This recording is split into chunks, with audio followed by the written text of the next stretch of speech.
দেখো বন্ধুরা, আমার ফ্ল্যাক্স 1 লিটারের ফ্ল্যাক্স কিরম কালো হয়ে গেছে। দেখো, লিকার চা রেখে রেখে পুরো কালো হয়ে গেছে ভেতরটা।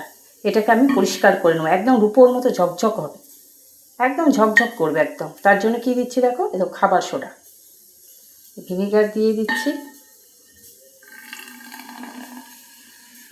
সামান্য গরম জল দেবো, ব্যাস। এবার আমি ভালো করে ঝাঁকিয়ে পুরো ফ্ল্যাক্সটাকে মাখিয়ে নেব। সারা গা ভালো করে মাখিয়ে নিয়েছি। এবার এটা আধ ঘন্টা রেখে দেবো এই অবস্থায়, তারপরে ওয়াশ করে নেব।